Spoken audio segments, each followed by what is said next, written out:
guys! Welcome back to my channel. So today is just one of the days na biglang ko lang gusto mag-film. Itong araw na to, katulad din ng 5-minute makeup challenge na nag-iisip ako ng mabilis i-film. Since aalis kami ni Jello, manonood ng movie, I decided to film my, hindi ko naman pwedeng sabihin na daily makeup routine kasi hindi naman ako araw-araw nagme-makeup. Pero ito yung klase ng makeup na isusuot ko. Pag yun nga, manonood kami ng movie ni Jello, mag-grocery, may errands, yung gusto mo lang maging presentable, and I just want to sit down, talk with you, para magkakwentuhan lang tayo. So without further ado, I'm going to start with my primer. This is the NYX Angel Veil Skin Perfecting Primer. So ayan siya, wala siyang tint, basta primer lang siya. And alam niyo kung bakit ko to trinay, katulad din ng mga rason ng mga most makeup enthusiast, kasi nagustuhan siya ng favorite na makeup guru. Kung bago lang kayo sa channel ko, I have a combination skin, normal to dry dito sa cheek areas, and then oily dito sa T-zone. And also, I am acne prone, na meron akong pimple right now. Syempre, pag sinabi ni Kathleen Lights na maganda, dapat maitry ko yon dahil gusto ko talaga yung mga reviews niya. I think she's very honest with her reviews, and ang kaibahan lang namin ay ang ganda ng balat niya at dry siya. Kinakamay ko lang siya, but one thing that I really like about this primer is that mostly yung mga primers targeted sa oily skin or di kaya sa dry skin, ito okay siya for combination. I do not know if you can notice, pero meron siyang soft focus na finish. Ibig sabihin ko, parang binu-blur out niya yung imperfections, and hindi siya totally matte na matte, but it does get rid of the shine dito sa aking T-zone. And also sa neck, para smooth lang ang ating canvas. It also addresses yung hydration na kailangan ng aking cheeks. Ito guys, bago ko lang siya na-try, binili siya ng kapatid ko sa Shopee because I asked her to buy from Shopee for me. This is the L'Oreal 24-Hour Infallible Pro Glow. And para sa ating mga may oily skin or may oily area sa ating skin, medyo pagka may glow tayong naririnig, medyo nakakatakot, diba? Pero ayun nga, I still tried my hand. I got the shade 202 and medyo grayish siya sa akin. Hindi ko alam kung maling shade lang yung nakuha ko. Pero I'm using a damp sponge to blend this on my face. Kahapon, Valentine's, wala namang ganong ganap. Pumunta lang kami ni Jelloy sa Manglaris, Isawan, doon sa may Maginhawa. Tapos, di ba may malapit na mga food park doon? Ayun, kumain lang kami. And since traffic, doon na kami dumiretso sa pinakamalapit na mall, which is Gateway, Cubao. And sobrang daming tao. Syempre, Valentine's Day. Tapos wala talaga kaming magawa. Nakita namin na may concert si Vice. Napagastos si Jelloy. Pero thank you kay ate na nasa counter viewer daw siya. Sorry, hindi ko nakuha yung name mo, pero thank you, thank you. At may nakuha pa kaming ticket na hindi ganun kalayo. And sakto, siya yung nasa pinaka, gitna. Kitang-kita namin yung harapan. And wala lang nakakaaliw si Jelloy kahit hindi naman siya nanonood talaga ng ganun. Sinamahan niya lang talaga ako, pinagbigyan ako. And hindi naman talaga kami gano'n nagse-celebrate ng Valentine's Day since ang aming anniversary ay sa Feb 25. So malapit na lang, para isang gastos lang, doon na lang kami nagse-celebrate. And this coming 25 ay 6 years na kami ni Jelloy. I just decided to include this dito nga sa mga katulad ng ganitong sit-down tutorials kasi hindi ko siya magawa ng review. Hindi pa siya available locally sa counters. So baka may magreklamo na mahirap siyang hanapin. Pero pwede siyang mahanap online sa online resellers. You can still see my veins. Hindi ko alam kung ganun kakita sa camera. Nakatingin ako sa monitor. You can still see my pimple and medyo redness ng konti. Pero at least na-even out naman niya yung skin tone. Now with the same damp sponge, I'm going to conceal my areas of chismis na dito sa dark under eyes. Yung aking veins na sobrang conscious ko, tapos yung mga ilang spots. With this Clio Kill Cover Pro Artist Liquid Concealer na hindi ko talaga ma-memorize yung name niya, in the shade 3BY. Now may tatlong shades. Ito yung napili ko, siya yung nasa pinakagitnang shade. Naglalagay ako ng concealer dito lang sa my V under eye. Dito sa may V under eye, ano yun? Pero dyan, paganyan siya. Same sa kabilang side. Tapos, dito sa aking veins. There. Sobrang ganda ng concealer na to. And full coverage siya. Madali pa siyang i-blend. But I do not suggest that you blend this with your finger kasi medyo magkikik siya. Maganda talaga yung damp sponge. Dahil daldal ako ng daldal, nakalimutan kong sabihin na itong si L'Oreal Infallible Pro Glow, nagtatagal naman siya sa akin, but it's just that nakikita ko talaga na nagsisettle siya on my lines, dito sa laugh lines, tapos dito sa fine creasing, dito sa under eyes. It says here, Radiant Finish, normal to dry skin, kasi ako combination skin. Yes, totoo yun. Mas okay siya dito sa aking cheek areas kesa dun sa areas where I am oily. And guys, kahit pro glow siya, yung unang stigma is that pag oily ka, ayaw mo ng something glowy. Pero hindi siya like super duper oily tingnan sa face. Baka matuyo yung aking concealer. I'm going to start blending it. Pinuuna ko yung sa chin. And then dito sa forehead. Kasi yun yung mga areas na mabilis mag-cling yung concealer. Hindi ko alam. Kahit sila yung oily areas, dun yung pinaka mahirap i-blend pag nagtagal. Para sa akin lang naman yun. Tapos yung concealer dito, medyo binababa ko siyang ganyan. Same thing sa kabilang side. And sa under eye, hanga talaga ako sa concealer na to kasi sobrang full coverage na.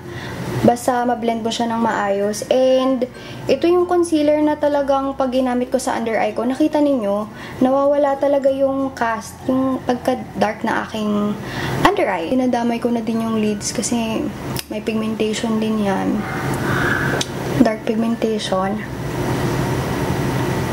And may tinanong akong friend na dry skin. Actually, siya yung pinabili ko sa Singapore ng backup ko dahil nga, isa lang yung nabili ko nung una. Dahil wala namang bumibili ng marami agad pag unang beses pa lang. Sa Singapore niya binili, but I do know na merong mga reseller sa Shopee. Dry skin siya, pero she can get away with blending. Her under eye concealer, itong Clio nga na to, nakamay lang. Pero ako mas bet ko talaga pag sponge kasi tinitin out niya yung concealer and it doesn't look as cakey. At saka kahit ma-sheer out guys, maganda talaga yung coverage ni Clio. Siyempre guys, alam niyo na kung anong isusunod ko dito, yung pagsiset with my Coty Airspun. This is in the shade Naturally Neutral. We have translucent extra coverage, Naturally Neutral, tapos yung darkest is Honey Beige. I am NC25 and ito yung right shade for me. For me, sa lahat na natry ko, ito yung pinaka-konti yung flashback.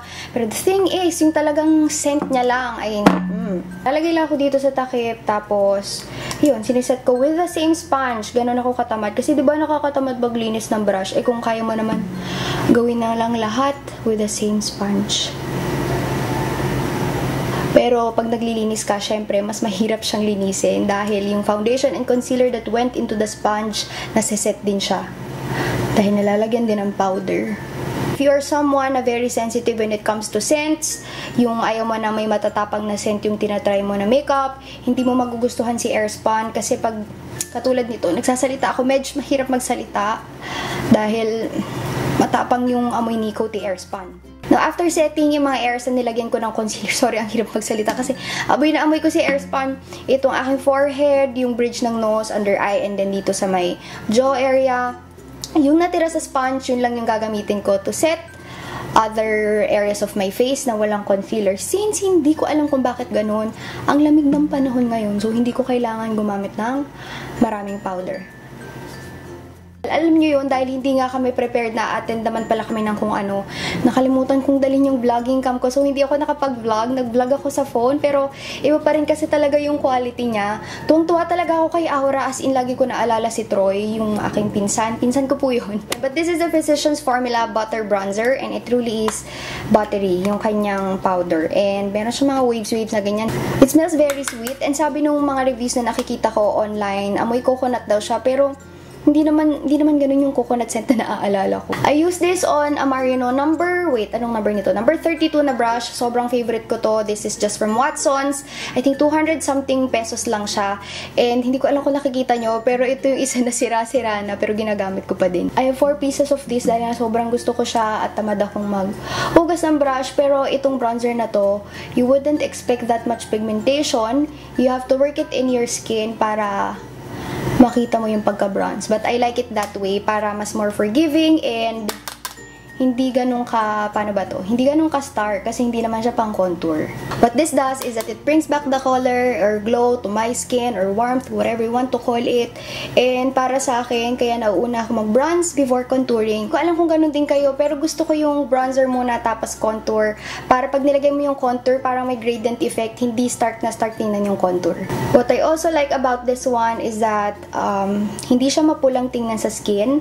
Yes, a bronzer needs to be warm, pero hindi naman yung mapulang-mapula. After that, with the same brush, I'm going to use my Anastasia Contour Kit Light to Medium. And ito yung pinako-contour ko sa kanya. Ayan. Maganda siya. This is ashy. And konti lang yung kailangan mo to contour. Since hindi naman ako mag-eyeshadow, so tama na sa akin yung contour na ganyan. Pag may eyeshadow, mas dinadarkan ko si contour. Again, same thing on the other side. Also sa nose, dahil tamad ako, ito rin yung brush na ginagamit ko. Pero dapat kasi guys, ang brush na gagamitin is mas maliit para mas alam mo kung saan pupunta yung contour. Pero daily lang naman siya. So ayan, dapat nga hindi na ako nagko-contour kasi daily, pero gusto ko lang.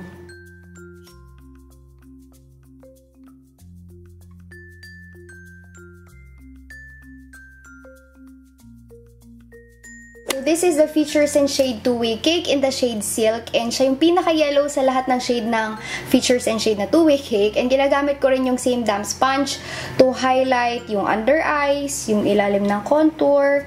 And feeling ko, pag nilalagyan ko siya, feeling ko lang naman mas kumikinis yung mga area na yon and naha-highlight talaga siya ng bonggang-bongga. Ito yung difference. Ito yung may matte highlight na may yellow undertone na powder. Ito yung wala. Ayan. Ang laking difference ng ginagawa niya kasi mas mukha kang awake and mas mukhang fresh. Ito rin yung aking pinang nose line. Ayan. Tapos i-blend na lang natin. Nilalagyan ko din sa forehead. Sa gitna lang. Tapos dito sa may ilalim ng contour. Ganyan lang. Dito din sa kabila. May buhok. And then yung round area ni Beauty Blender, yun yung pinang-blend ko dun sa nilagay ko na matte highlight. Moving on to blush, dati inuuna ko yung kilay ko kasi pag maayos yung kilay mo, masarap magkilay dahil mas madali. Dahil siya yung pinakamahirap na step sa akin ngayon dahil hindi pa siya nag-groom. Ayan, kitang-kita nyo naman na wala ako sa focus. Hopefully, nasa focus na ako. Pero kitang-kita ninyo na hindi siya groomed. Kaya ihuhuli natin siya dahil nagtatagal ako sa kilay pag hindi siya groomed. Kuha tayo ng product on this MAC 109 brush. Gusto ko to yung maliit lang yung pang blush ko dahil pag malaki siya, minsan, alam niyo yun, sayang-saya ka mag-blush dahil ako'y blush hunky. Hanggang dito yung blush ko, buong cheeks ko. Ito, mas makokontrol ko kung saan siya pupunta. But I'm using this Detailed Blue Matte Blush in the shade Innocent. Very nice shade for Pinay skin tone. Yung hindi usual na kulay pink na blush, hindi rin orange, peachy lang. Tap your brush. This is a mineral blush and pigmented siya. Ayan, wait lang. Blend natin later. Itong blush kasi na to, feeling ko ang lakas niyang maka-fresh. Tapos naglalagay lang ako ng konting-konti dito. With the same brush, alam niyo yung kitang-kita yung katamaran ko maglinis ng brush. Gagamitin ko lang yung side niya to apply this e.l.f. highlight in the shade Blush Gems. Yan lang ginagawa ko as in. Para din naman siyang fan brush pag ganyan, diba? Nakakatawa tong highlighter na to. Nung una ko siyang beses ginamit sa live, kasi nga hinol ko siya before pero nakalimutan ko na lang, which mostly sa mga hinol ko, ganun na nangyayari. Una, ginamitan ko siya ng brush as in hindi siya dumidikit sa brush kahit gaanong kadiin ng pag ganyan ko talaga. Tapos ang ginawa ko, kinamay ko kasi sabi ko baka kailangan ng warmth kahit powder siya na walang connect. Kasi diba sa cream lang naman ginagawa yun para may warmth and all. Kaya lang ayaw niya din. Pero yung mga viewers ko nung live na yon, thank you so much sa mga nagsuggest sa akin. Pero kinaskas ko ang ibabaw ng highlighter na ito. Nakakatawa talaga. Ngayon lang ako nakakita ng highlighter na kailangan mo munang kaskasin yung ibabaw. Maybe because din daw of the packaging na natutuyo yung ibabaw. Pagkatapos ko namang kaskasin, eh yun, okay naman na siya. Gumagana na, pero this is a very subtle highlighter, as in pang daily lang siya. Kung sanay ka sa mga high-end na highlighter, yung mga tipong blinding, ganyan, hindi ito ang blush o highlighter na para sa'yo. So, sa ilong din, naglalagay din ako. Tapos, mali pala yung ginagawa ko before na dito ako naglalagay na highlight. Dapat daw, sabi ni Bretman, nung nag-attend ako nung class niya, dito daw sa side na yan. Kasi pag nag-side ka na ganyan, I do not know, basta dun daw. So, dun ka nilalagay. Ayan. Tsaka dito rin sa side na yan. Siyempre, dapat pantay. Kahit diinan mo tong highlighter na to, hindi naman siya like sobra-sobrang tingnan na highlighted. Very subtle. Sorry, hindi ko alam kung hanggang saan yun na film ko, pero napuno na yung aking memory. Kaya, sorry kung hindi ko na film yung iba. Pero ayan, nagkikilay na ako now. Itong kilay ko na to, ipinapantay ko sa kabila kong kilay kasi mas mataas siya. Kasi mas mahirap naman na i-shave ko na lang yung area nito para pumantay dito. So, itinataas ko yung pag-shade. This is the only part that I alter sa aking brows. Kasi, sinusunod ko na lang kung ano talaga yung gusto niyang shape. Ang ipinang-fill-in ko na lang dun sa mga area sa loob, yung natira lang dun sa brush. Tapos, ibabrush ko din pag tapos na akong mag-apply ng product. Hindi ganun kapantay talaga yung kilay ko. Pero sadyang makapal na talaga sila, mayroon man o walang product. Now we're moving on to mascara. Ang gagawin ko, i-curl ko muna siya. And pag nagka-curl ako, 2 beses. Again, isang malapit sa roots. Medyo itinataas natin ganyan. yung medyo halfway naman. Para hindi L na L siya pag naka-side view. This is the Maybelline The Falsies Push-Up Drama Hydrofuge Waterproof Mascara. And nung una, akala ko dalawa yung kanyang wand. Kasi di ba mukhang pwede mo siyang hilahin din sa kabilang side? Pero hindi, isang side lang siya pwedeng gamitin dito sa may red and nabebend yung kanyang wand. Wala siyang fiber. Does it lengthen? For me, no. Parang binablock niya lang yung buo mong lashes from root to tip para mas kita sila. Does it volumize? Konti. Pero what I love about this mascara is that it separates yung lashes and mas mukhang fanned out. Tapos nagsistay naman yung curl ko all day. And for the price point, 479 pesos ko siya binili. I think there are other cheaper mascaras from Maybelline that does the same thing. Hindi ko agad kin-curl yung kabilang side pag hindi ko siya a-applyan kasi parang bumabagsak lang din ulit yung lashes bago ko pa siya malagyan ng product. Lower lash naman tayo. And then, yeah. Putting product dito sa lower lash, parang nagbibigay siya ng doll-like effect. And it does help a lot in opening our eyes. Now, off to the lips, I have been trying out the new Maybelline Powder Matte Lipsticks. And yung shade na binigay nila sa akin is 5. I think dalawa yung may ganitong packaging. Iba-iba yung kulay ng packaging niya. These are the nudes. And then we have, I think, 2 dark ones, dark reds, and then isang pink. I'm going to show you swatches. This first 3 shades, Touch of Nude, Make Me Blush, and then Mauve It Up, I have no problems. Madali siyang i-apply. It's just like the creamy mattes. Pigmented din siya. Sorry, bubagsak. Pero pigmented din siya. These dark ones, guys, I do not like. Mas gusto ko pa rin yung dark shades ni Maybelline Creamy Mattes. Just to show you, this is one of the darker shades that I have in War Red. And ito yung kanyang swatch. Pag tinapat mo ngayon si Bullet dun sa swatch na, mas mukhang dark pa rin siya tingnan dito sa tube. And even if I swatch back and forth, hindi pa rin na-achieve yung super duper intense pigmentation na gusto ko sana with a shade like this. So para sa akin, I just skip the darker shades of the powder mattes and just go with the lighter ones or the nude ones. So yun na nga ba sinasabi sa hula? Nakalimutan ko na naman i-press yung record button ko. But anyway, nung nag-apply ako ng lipstick, I used this Maybelline powder mattes in the shade Touch of Nude. Buti nila ang isang layer lang yung nilagay ko. But as you can see, kahit na isang layer lang ang in-apply ko with this lipstick, there's already pigmentation and I should know dahil meron akong dark edges on my lips. Ibig sabihin, pag natakpan yon, the lipstick is pigmented. Tapos mag-apply tayo ng second layer and let's see kung it's still the same feeling.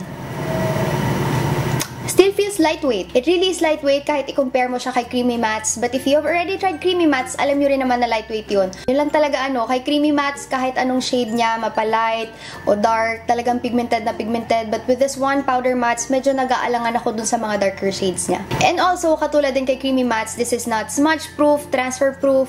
So pag kumain ka, matatanggal at matatanggal siya, it will require na mag-retouch. This is the same routine I do every time na magme-makeup ako, kung tipong pang grocery, pang labas ng bahay and I want to look presentable. Medyo minsan na iba-iba lang talaga yung products na ginagamit but it's the same routine. Thank you so much for watching this sit-down tutorial. Mas feel ko yung ganitong tutorial na parang nakaupo lang ako. May kaibigan ako sa harapan ko na kinukwentuhan ko kung paano ko ginagawa yung makeup ko. If you like this video, kindly give it a thumbs up, comment, and subscribe. Thank you for watching! Bye!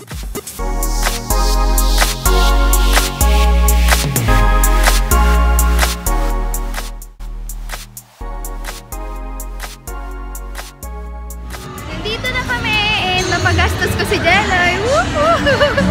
Nahanap ko, sabi ko, nasaan yung bulaklak? Magli-level up daw siya, hindi na daw farmers na flowers. Nahawakan niyo yung drip ko. Kasi tinignan ko ano naman ang bag ni Jelloy. Nahawakan daw yung drip. May dala akong gamit kasi ma-overnight sana. Hey! Pizza si Jelloy. Kung kainin niya. Naririnig ko namin, nagsisimula na, hindi, isa lift tayo, mali. Ano ba? Cancer. Start na. Mamamatay ang taong mamahalin mo. Kaya huwag ka na lang magmahal. Isinumpa ka. Okay lang yan. Mag-enjoy ka na lang ngayong gabi.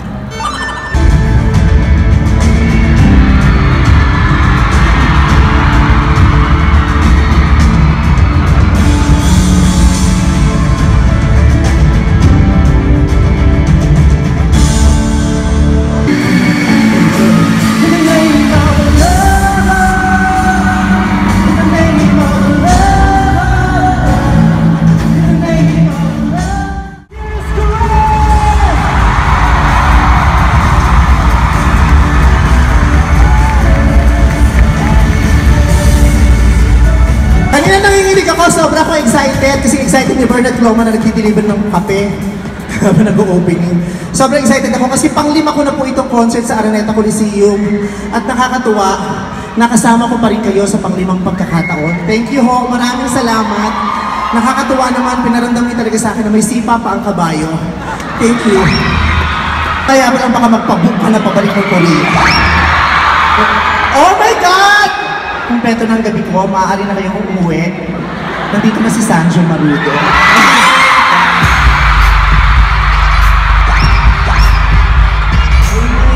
Si Sanjo Marudo ang nagpapatindi at nagpapalala ng kabaklaan ko sa mga pagkakataon.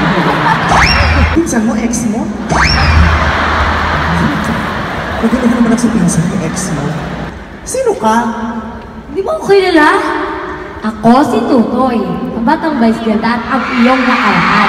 Ikaw yung batang vice ganda? Ikaw yung nakaraan ko? Batang vice ganda? Eh, ba't parang aga mo nabulok? Mukha ka pang matanda sa akin. Hoy, huwag kang kutsusera. Aminin mo bata ka, brainy ka lang pero hindi ka pretty, no? Ay, bastos tong batang to ah. Totoo, gumanda ka lang dahil natapos na yung project ni Vicky Bello. Ay, bastos ang bunganga mo. Habang gusto mo ihampas ko sa'yo to, anong mga pinagsasasabi mo? Totoo mga sinasabi ko. Gusto mong makita? Ano gusto ko makita? Ang alin? Gusto mong makita? Ang alin? Ito, oh. Tignan mo. Asa? Ayun, ganyan. May mga pasarprisa kayo sa akin. Tsaka, iwasan mo yung mga papilap na yan. Tandaan mo, di ka papi, pony ka. At kailangan ingatan mo ang sarili mo dahil ikaw ang natatangi kong tagapagmana. So, ako ang uli ka iha mo? Hindi ikaw ang pony ka iha mo. Kaya mag-iingat ka. Music, please.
concert and naaliw naman ako. Si Jelly, ewan ko, nag-enjoy ka ba? Oo naman. Ayun. Wala Nakakatuwa siya as in. Na-pressure tayo eh. Pero wala talaga kaming balak manood ng concert kasi ng fan moments eh. Oo, Kaya bagay. na-pressure tuloy. Pero ayun, hindi namin talaga binalak na pumunta. Pero dahil wala kaming magawa ngayong Valentine's Day, yun na lang, ganun na lang ginawa namin. Nanood kami ng concert and buti nakaabot kami kahit sa Patreon man lang. Kaya ayun, ngayon kami ay maghahanap ng pang food dahil Gutom. gutom na kami.